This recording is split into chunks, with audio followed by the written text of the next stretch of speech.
Olá, meus queridos irmãos, bom dia a todos. Que a graça e a paz do nosso Senhor Jesus Cristo esteja com você nessa excelente manhã de domingo, um domingo de Páscoa.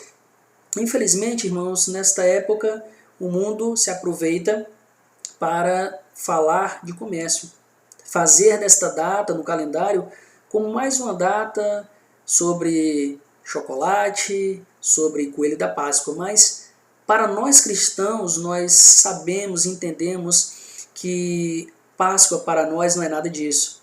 Quando o apóstolo Paulo ele escreve aos irmãos em Coríntios, no capítulo 5, no versículo 7, ele diz: portanto também Cristo Jesus, o nosso Cordeiro Pascal, foi imolado.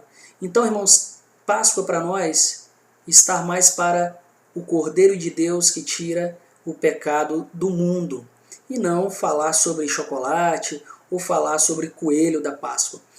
Eu sei que você, nessa manhã, tem aprendido bastante já sobre a cruz, sobre a importância da crucificação, mas eu quero falar um pouco sobre a temática da ressurreição. Você olhando para a sua tela, você percebe que muita coisa sim pode acontecer em 3 dias. E justamente nós falamos daquele que é o servo sofredor, aquele de quem o profeta Isaías falou no capítulo 53, quando ele diz que certamente ele tomou sobre si as nossas enfermidades e as nossas dores levou sobre si, e nós o reputávamos por aflito, ferido de Deus e oprimido, mas ele foi transpassado pelas nossas transgressões e moído pelas nossas iniquidades. O castigo que nos traz a paz estava sobre ele, e pelas suas pisaduras nós fomos sarados. Nós vemos, irmãos, que Cristo na cruz foi humilhado, foi desprezado, mas nós sabemos que a cruz não foi o fim. Nós sabemos que o túmulo não foi o fim, mas sabemos que o autor da vida venceu a morte ali na cruz do Calvário, e por isso nós podemos crer que nós teremos a vida eterna em Cristo Jesus. Nós sabemos que o túmulo está vazio e nós podemos dizer que ele vive, ele reina para sempre. Ele morre como um cordeiro, mas ao terceiro dia ele ressuscita como um leão, o leão da tribo de Judá. Então, nesse momento, irmãos, eu quero tratar um pouco sobre esse tema da ressurreição e a importância desse tema para nós. E eu te pergunto, irmãos, qual é o significado da ressurreição de Jesus Cristo para nós hoje? Qual é a importância? Será que se Cristo não tivesse ressuscitado, será que a nossa pregação seria uma pregação válida? Se Cristo ele não tivesse ressuscitado, será que a nossa fé é uma fé verdadeira? Quais são as implicações da ressurreição de Cristo? E se ele não tivesse ressuscitado, será que nós poderíamos ter esperança? Nós vamos ver que a ressurreição, meus irmãos, é um tema fundamental do cristianismo. Não quero dizer que é mais importante do que o nascimento virginal de Cristo, ou a sua obra, ou até mesmo a sua morte na cruz. Mas nós vamos entender que a ressurreição é um tema fundamental, porque sem ressurreição, a nossa pregação, a nossa fé, como fala o apóstolo Paulo, ela é vã. Então nós vamos ver qual realmente é o significado da ressurreição e em que implica a ressurreição de Cristo Jesus para nós. Como você pode ver, realmente, o túmulo ele está vazio. Mateus capítulo 28, no versículo 6, quando as mulheres vão até o túmulo de Jesus e elas encontram o anjo, e o anjo diz: olha, ele não está aqui, ressuscitou como tinha dito. Meus irmãos, quando nós olhamos para os evangelhos, nós vemos que constantemente Jesus ele fala sobre a sua morte. ele fala que era necessário que o Filho do Homem morresse. E os apóstolos, como Pedro, vão ser contra essa ideia, não entendendo o real significado. Mas nós vemos que Cristo ele não só prediz a sua morte, como ele deixa bem claro que ele ressuscitaria ao terceiro dia. Então, irmãos, é impossível que o corpo de Cristo tenha ficado no túmulo. É impossível que Cristo tenha ficado no túmulo, mas nós sabemos que ele ressuscitou, porque o próprio Cristo disse que morreria, mas também que ressuscitaria. Amém? Aqui, irmãos, está o alvo da nossa lição, para nós meditarmos um pouco nesta manhã. E a gente quer que ao final dessa aula, os irmãos sejam capazes de aprender sobre esses três aspectos. O primeiro é o aspecto cognitivo, podemos dizer assim, o saber. O segundo aspecto é sobre o sentir, sobre a emoção, sobre as afeições. E o terceiro aspecto é o aspecto volitivo, da ação, do agir. Então, no primeiro aspecto, sobre o saber, nós esperamos que você seja capaz de compreender que a ressurreição de Cristo é que faz com que a nossa fé não seja uma fé vã. E não somente a nossa fé, mas a nossa pregação. Nós devemos entender que quando nós sabemos e compreendemos que Cristo de fato ressuscitou, nós podemos pregar com convicção, nós podemos falar sobre uma fé verdadeira que não está baseado em mentiras, mas no fato que realmente aconteceu. O segundo aspecto é sobre o sentir. Então que nós possamos reavivar a pressuposição do ministério da igreja até a volta de Cristo. Porque se não há ressurreição dos mortos, Cristo não ressuscitou. E se Cristo não ressuscitou, irmãos, eu e você um dia não ressuscitaremos com Ele. Mas que nós possamos entender e reavivar sempre esse pressuposto que a igreja primitiva desde sempre teve, que Cristo ressuscitou ao terceiro dia, e um dia nós ressuscitaremos com Ele. E o terceiro aspecto é agir. Se nós entendemos, se nós temos isso em nossa mente, se nós sentimos, nós podemos agora agir, nós podemos divulgar esta realidade da ressurreição. Esse fato histórico, verídico, não é uma mentira, não é uma história inventada, mas nós podemos divulgar com intrepidez a realidade da ressurreição, pois sem ela não há expectativa de vida. Irmãos, nós cristãos temos uma esperança viva, sabe por quê? Porque Cristo ele vive. O mundo ele vive sem esperança, porque a esperança do mundo ela só serve enquanto é o aqui e o agora. Depois do túmulo, para o que não é cristão, ele não tem esperança, mas nós podemos, como filhos de Deus, divulgar essa realidade da ressurreição. Nós podemos falar que sem a ressurreição, nós não temos uma expectativa de vida, porque Paulo vai falar que se nós esperamos em Cristo, somente para este momento aqui, nós somos os dos mais miseráveis. Nós somos dos mais miseráveis homens se nós esperamos apenas Cristo nesse momento, mas nós sabemos que Cristo ressuscitou e nós estaremos com Ele em um corpo glorioso.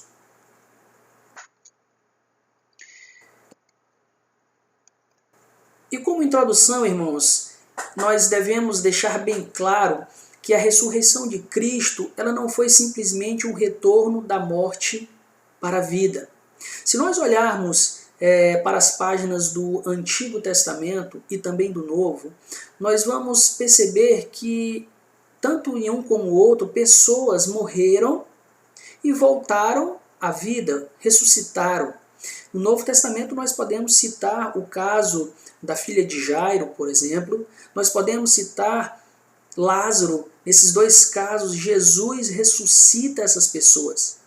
Mas essas pessoas, o que tem de diferente com a ressurreição de Cristo? Então nós precisamos deixar claro que a ressurreição de Cristo não foi simplesmente o retorno da morte para a vida, como essas pessoas. Porque Essas pessoas, irmãos, elas ressuscitaram, mas elas ressuscitaram num corpo em fraqueza.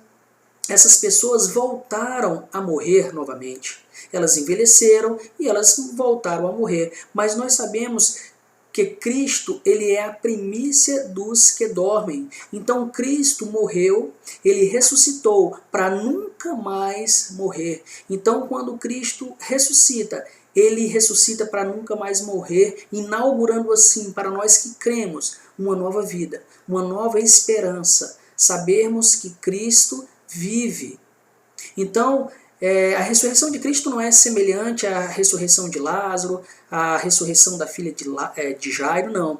Mas a ressurreição de Cristo foi feita ali pelo poder sobrenatural do Espírito Santo. E nós podemos agora crer que nós teremos um corpo sim glorioso quando nós ressuscitarmos também.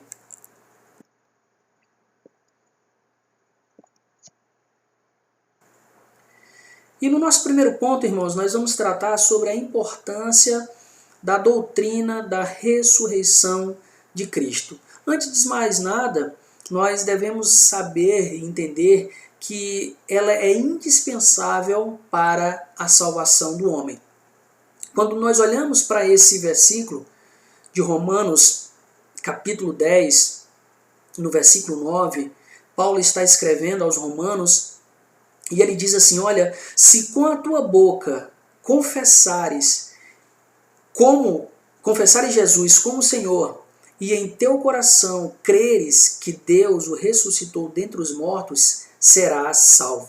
Então nós vemos Paulo dizendo, olha, se você confessar com tua boca que Jesus é Senhor, mas não somente isso, mas crê em teu coração que Deus, ele ressuscitou Jesus dentre os mortos, tu serás salvo.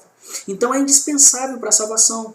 Muitas vezes nós damos muita ênfase, falamos realmente, e é importante falar sobre a morte de Cristo na cruz do Calvário, mas muitas vezes nós esquecemos e deixamos de lado um pouco da questão da ressurreição.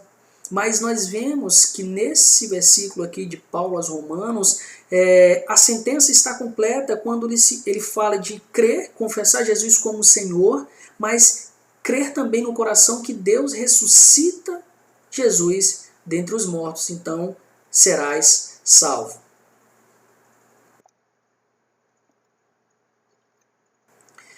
E o primeiro ponto, irmãos, sobre a importância dessa doutrina da ressurreição de Cristo é que é a doutrina fundamental do cristianismo. Quando eu olho para essa palavra fundamental, eu percebo, por exemplo, uma construção de um prédio, de um edifício. Você olha um edifício bem alto e às vezes nós não conseguimos enxergar, claro, a fundação, né? Mas então nós dizemos que o prédio está construído sobre uma fundação sólida, sobre algo realmente que é estruturado. Então a doutrina da ressurreição de Cristo, ela é importante porque ela é fundamental. É como se fosse o fundamento base da nossa fé. É o alicerce base, assim como um prédio está sobre um alicerce bem feito, sobre um fundamento bem feito, assim é a doutrina fundamental do cristianismo, que é a ressurreição. Quando nós olhamos os versículos aqui em 1 Coríntios, capítulo 15, nós vamos ver Paulo falando o seguinte: irmãos, quero lembrar-lhes o evangelho que lhes preguei, o qual vocês receberam e no qual estão firmes. Por meio deste evangelho vocês são salvos. Por meio dessas boas novas vocês são salvos, desde que se apeguem firmemente à palavra que lhes preguei. Caso contrário, vocês têm crido em vão. Pois o que primeiramente lhes transmiti foi o que recebi. E o que é que Paulo estava pregando? O que foi que ele tinha recebido? Então ele vai contar aqui que Cristo morreu pelos nossos pecados. Ponto primordial. Cristo morreu pelos nossos pecados segundo as Escrituras. Foi sepultado e depois fala, e ressuscitou ao terceiro dia, segundo as Escrituras. Então Paulo está dizendo, ele está pregando, ele está falando para os irmãos de Corinto, dizendo, olha, eu quero lembrar para vocês que eu preguei o evangelho a vocês e que vocês devem estar firmes nesse evangelho. Esse evangelho que traz a salvação, que garante a salvação. E eu preguei a vocês o quê? Que Cristo morreu pelos nossos pecados. Segundo as Escrituras, ele foi sepultado e ressuscitou ao terceiro dia. Então nós vemos que a doutrina da ressurreição de Cristo ela é fundamental para o cristianismo. Ela é como um alicerce bem feito, é como um fundamento bem feito em que a nossa doutrina está alicerçada. O nosso segundo ponto, irmãos, é a importância da doutrina na aplicação da salvação. Quando nós olhamos para Romanos, no capítulo 6, do verso 4 e 5, nós percebemos justamente essa importância dessa doutrina quando ela é aplicada à nossa salvação. Assim diz o texto, portanto, nós fomos sepultados com ele na morte por meio do batismo, a fim de que, assim como Cristo foi ressuscitado dos mortos, mediante a glória do Pai, também nós vivamos agora uma vida nova, vivamos uma novidade de vida. Se dessa forma fomos unidos a Ele na semelhança da sua morte, certamente o seremos também na semelhança da sua ressurreição. Então Paulo falando aqui que se nós nos identificamos com Cristo no batismo, nós agora estamos crendo nele, temos uma vida nova, vivemos em novidade de vida. Se nós fomos unidos a ele na semelhança da sua morte, se nós morremos para o mundo, quando cremos no sacrifício de Jesus, certamente nós também o seremos também na semelhança da sua ressurreição. Então, irmãos, nós fomos salvos por Cristo Jesus e nós cremos que um dia nós teremos esse nosso corpo, um corpo corruptível, nós cremos que nós teremos um corpo incorruptível, um corpo assim como Cristo o tem.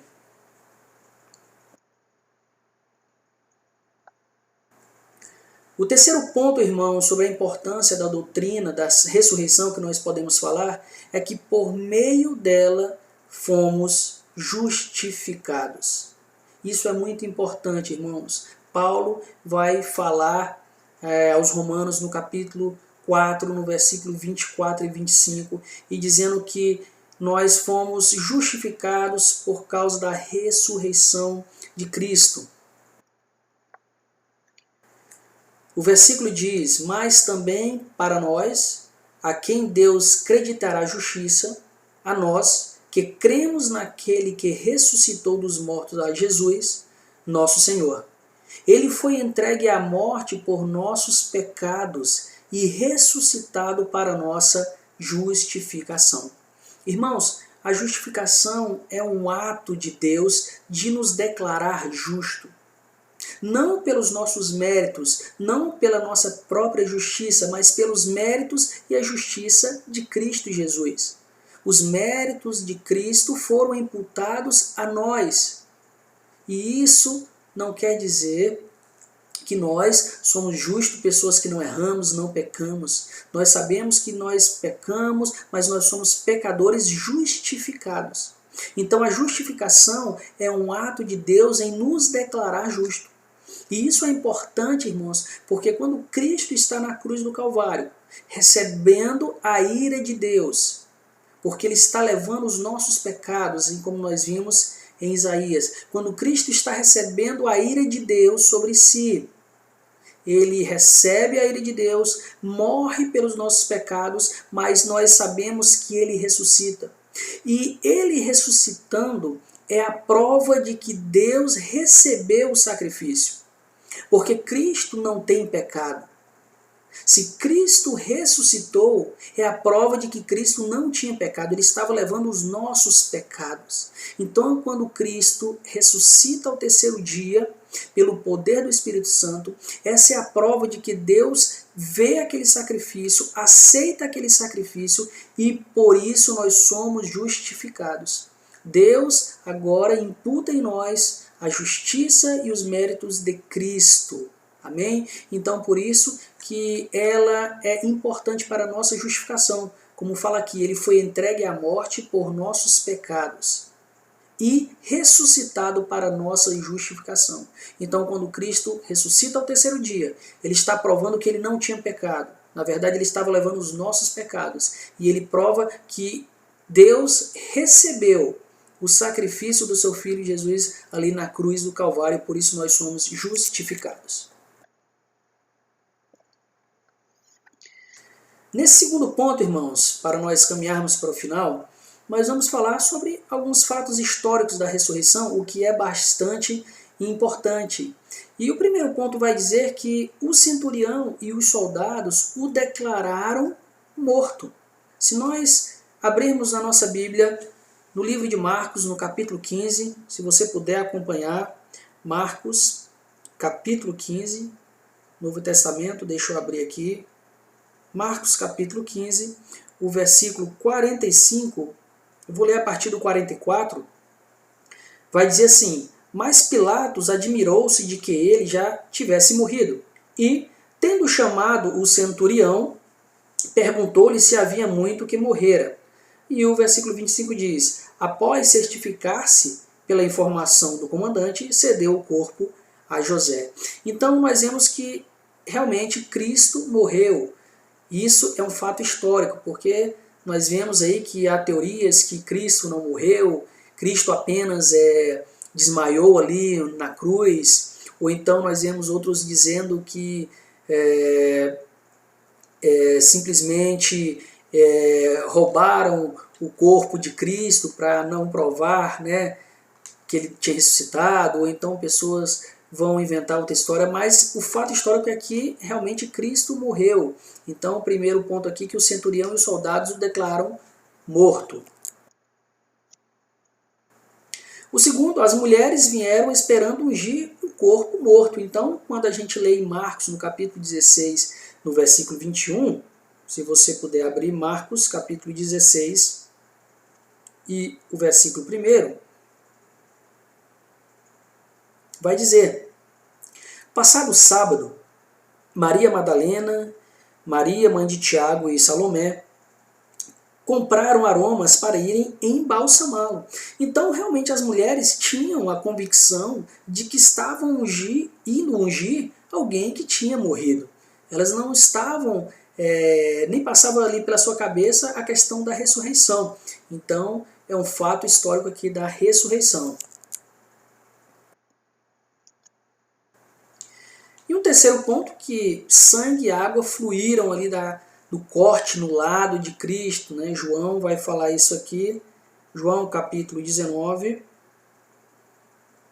o versículo 34 ao 35, diz o seguinte: mas um dos soldados lhe abriu o lado com uma lança, e logo saiu sangue e água. Aquele que isto viu testificou, sendo verdadeiro o seu testemunho, e ele sabe que diz a verdade, para que também vós creais. Então, alguns fatos históricos daqui da ressurreição de Jesus.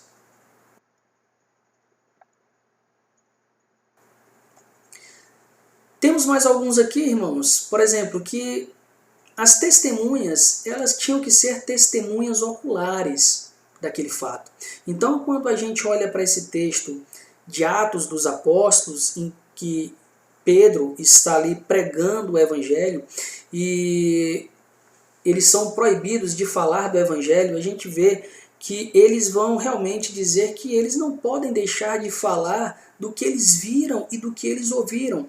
Então, quando você abre sua Bíblia, Atos capítulo 4, versículo 19 e 20, vai dizer o seguinte, versículo 18 diz assim: chamando-os, ordenaram-lhes que absolutamente não falassem nem ensinassem o nome de Jesus, em o nome de Jesus. O versículo 19 vai dizer: mas Pedro e João lhes responderam: julgai se é justo diante de Deus ouvir-vos antes a vós outros do que a Deus. E o versículo 20 vai dizer: pois nós não podemos deixar de falar das coisas que vimos e ouvimos. Então, João, Pedro foram testemunhas oculares tanto da morte de Cristo Jesus como da sua ressurreição.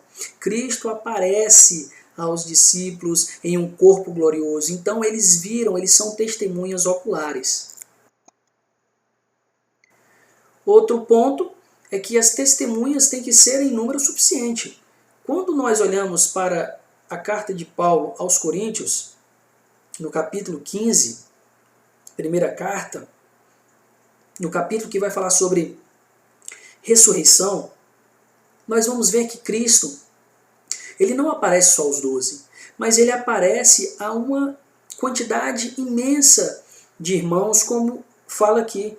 E apareceu a Cefas, Pedro, depois aos 12, e continua dizendo no versículo 6, depois foi visto por mais de 500 irmãos de uma só vez, dos quais a maioria sobrevive até agora, porém alguns já dormem. Versículo 7, depois foi visto por Tiago, mais tarde por todos os apóstolos. E o versículo 8 vai dizer, e afinal, depois de todos, foi visto também por mim, como por um nascido fora do tempo. Então a gente vê que as testemunhas que viram Cristo ressurreto não foram apenas uma, duas ou três, mas uma quantidade muito grande de testemunhas que viram Cristo ressurreto. E o terceiro ponto aí vai falar que as testemunhas estavam decididas a morrer por esse testemunho. Eu não coloquei nenhuma referência, porque quando nós olhamos para, por exemplo, o livro de Atos dos Apóstolos, aqueles que creram em Jesus estavam realmente decididos a morrer por este testemunho, por essa verdade. Ninguém em sã consciência iria morrer por uma mentira.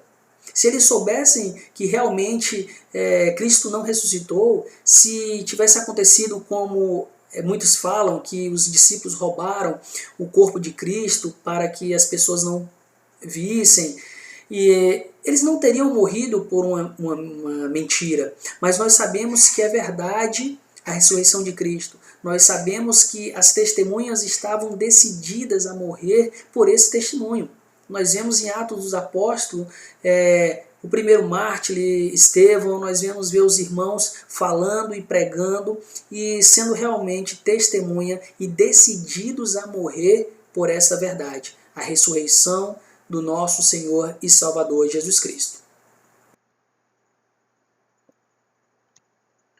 Nós vamos agora, irmãos, para algumas lições práticas da nossa lição sobre a ressurreição de Cristo. E a primeira que nós vemos aí é que a ressurreição, irmãos, ela garante a ressurreição também dos mortos. Se Cristo ressuscitou, nós podemos crer que nós um dia ressuscitaremos se nós não formos arrebatados com a igreja. 1 Tessalonicenses, carta de Paulo, peço que você também abra comigo, no capítulo 4 e no versículo 14, vai dizer o seguinte: pois se cremos que Jesus morreu e ressuscitou, e eu creio, e eu sei que também você crê, que ele morreu e ressuscitou, assim também Deus, mediante Jesus, trará em sua companhia os que dormem. Irmãos, essa é a nossa esperança. Nós sabemos que a nossa esperança é viva. Nós podemos ter realmente fé de que um dia nós teremos o nosso corpo glorificado. Então, uma das primeiras lições práticas sobre a ressurreição de Cristo é que a ressurreição garante a ressurreição dos mortos. Segundo ponto, irmãos, a ressurreição é o alicerce de nossa fé e de nossa pregação. Irmãos, se Cristo não ressuscitou, a nossa pregação ela é vã. Se Cristo de fato não ressuscitou, a nossa fé ela é vã. Paulo, escrevendo aos Coríntios, eu quero ler com você uma parte desta carta, a partir do versículo 12, do capítulo 15, vai dizer algo que é muito importante. Versículo 12 fala assim: ora, Se a corrente pregasse que Cristo ressuscitou dentre os mortos, como, pois, afirmam alguns dentre vós que não há ressurreição de mortos? Versículo 13. E se não há ressurreição de mortos, então Cristo não ressuscitou. E se Cristo não ressuscitou, é vã a nossa pregação e vã a nossa fé. Versículo 16 vai continuar falando, porque se os mortos não ressuscitam, também Cristo não ressuscitou. E o 17 afirma também, e se Cristo não ressuscitou, é vã a vossa fé e ainda permaneceis nos vossos pecados. Cristo morreu, ressuscitou. E nós podemos realmente pregar, irmãos, com convicção. Nós podemos abrir a palavra de Deus e pregar e falar com toda veemência, porque nós sabemos que Cristo, ele morreu na cruz pelos nossos pecados, mas ele ressuscitou para a nossa justificação. Então, uma das lições práticas é que a ressurreição, ela é o alicerce da nossa fé e da nossa pregação. Nós podemos falar, pregar com ousadia, porque nós cremos que Cristo Jesus ressuscitou. No terceiro ponto sobre essas lições práticas, irmãos, a ressurreição estimula a nossa esperança. Como eu já havia falado no início, irmãos, a nossa esperança ela não é uma esperança morta como a do mundo, como aqueles que não têm Cristo. Porque para aquelas pessoas do mundo, a esperança deles acaba no túmulo. Quando a pessoa morre, para eles a esperança morre. Mas nós sabemos que a nossa esperança ela vai além do túmulo. A ressurreição ela sim estimula a nossa esperança, porque a nossa esperança é viva, porque Cristo ele é vivo. E eu quero ler com você essa parte da carta 1 de Pedro, no capítulo 1 e o versículo 3, que vai dizer algo maravilhoso para nós. Que diz assim: bendito o Deus e Pai de nosso Senhor Jesus Cristo, que, segundo a sua muita misericórdia, ele nos regenerou para uma viva esperança, irmãos. Uma esperança viva, mediante a ressurreição de Jesus Cristo dentre os mortos. E ele continua falando no versículo 4, para uma herança incorruptível, uma herança sem mácula, imarcessível, que está reservada no céu para vós outros. Então, irmãos, nós podemos realmente ter uma esperança viva, porque a nossa esperança se chama Cristo Jesus. Cristo está vivo, por isso a nossa esperança é uma esperança viva. Amém? E o último ponto de lições práticas é que a ressurreição de Cristo assegura a nossa justificação e o perdão dos nossos pecados, como eu já comentei. Então, irmãos, a ressurreição assegura a nossa justificação. Cristo ressuscitou para nos justificar. Eu quero ler também essa referência que é de Romanos, capítulo 8, e apenas o versículo 34, que diz assim: quem os condenará? É Cristo Jesus quem morreu, ou, antes, quem ressuscitou, o qual está à direita de Deus e também intercede por nós. Então, irmãos, quem intentará condenação contra os crentes? Porque Cristo ele morre, ou antes ele ressuscita. Ele ressuscitou e ele está à destra de Deus e ele intercede por nós. Amém? Então, irmãos, eu quero concluir dizendo que ao ressuscitar Jesus dos mortos, Deus elevou a causa pela qual ele viveu e morreu ao mais alto poder na história da salvação. Irmãos, Páscoa fala sobre a morte de Cristo, mas fala também da ressurreição. Cristo morreu, mas ao terceiro dia ele vive. Cristo morreu, mas ele não ficou num túmulo gélido. Cristo morreu, mas nós sabemos que nós podemos dizer ele vive. Então, eu quero terminar com essa seguinte aplicação. Esta é uma crença real para você? Será que a crença da ressurreição está viva em sua vida? Será que bem fundamentada e já apropriada? Será que você tem simplesmente a ressurreição de Cristo como um fato, mas você ainda não se atentou na importância da ressurreição? Irmãos, se Cristo não ressuscitou, vã é a nossa fé. Se Cristo não ressuscitou, vã é a nossa pregação. Que nós possamos ter essa crença realmente bem fundamentada em nossas vidas. Que nós possamos, a partir daí, ter esperanças. Porque se nós não cremos que Cristo de fato ressuscitou, ou se essa verdade não está bem fundamentada, não somente na nossa mente, mas em nosso coração, irmãos, nós vivemos como sem esperança. Nós vivemos como os dos mais miseráveis dos homens somente para o que é agora. Mas quando nós entendemos, nós temos essa crença real, firme e convicta na nossa vida, nós sabemos que um dia nós reinaremos com Cristo. Nós sabemos que um dia nós ressuscitaremos. Nós sabemos que esse corpo é incorruptível. Corruptível será transformado num corpo incorruptível, num corpo glorioso. Amém, irmãos? Então, eu quero agradecer esse tempo que você teve conosco e eu quero orar ao nosso Deus e agradecer por essa palavra, por essa lição nessa manhã. Vamos orar? Senhor Deus, Pai querido e amado, muito obrigado, Senhor, por este momento de aprender mais e mais de Ti, Senhor. Obrigado, Senhor, meu Pai amado, porque, Senhor, Teu Filho amado Jesus veio a este mundo, Senhor, cumprir, Senhor, meu Pai amado, uma missão, Senhor, de morrer, Senhor, meu Deus, como um sacrifício, meu Pai, em favor de nossas vidas. Obrigado, Senhor, porque a morte de Cristo Jesus na cruz do Calvário, Senhor, meu Pai amado, foi para o perdão dos nossos pecados. Mas nós também entendemos e cremos, Senhor, que Ele não simplesmente morreu e ficou num túmulo, mas nós sabemos que o túmulo está vazio porque Ele ressuscitou, porque Ele vive, e nós podemos crer, meu Pai amado, no amanhã. Como diz o cântico, porque Ele vive, posso crer no amanhã.